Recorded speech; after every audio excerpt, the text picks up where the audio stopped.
Hello guys! So nauga na jud atong buhok guys no after natin naliguan. So first time ko siyang naliguan today. So gihulat lang gyud nako nga mauga ra og iyaha ang akong buhok para makita gyud nato ang result niya. And mauna ang result, grabe ka shiny og bagsak jud kaayo tapos lumoy, humok. As in, tapos makita nato ang iyahang natural nga color guys oh. Pero naagyo na siya color labi nagmahayagan. Wala man gud ko nagamit ana og kanang light nga video. So original video lang gina siya. And then mao ni siya ang likod sa atong buhok guys.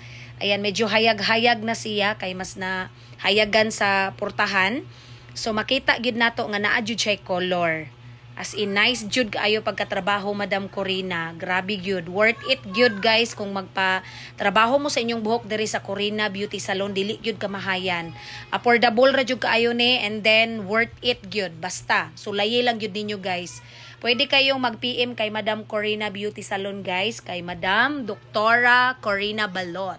Thank you Madam.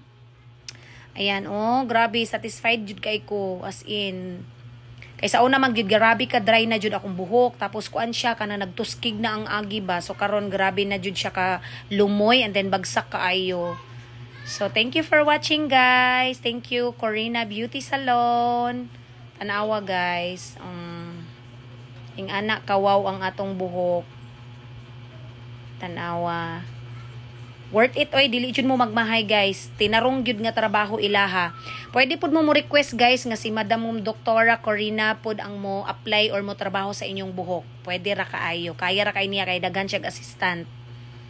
So ingana siya ka nice. Oh, 'di ba? May pa-slow mo pa tayo diyan eh. Nice jud, worth it jud. Ganahan kay ko, I love it. I love the result gyud. Dili gyud ni ingon nga drama-drama ako guys. Makita gyud ninyo sa video.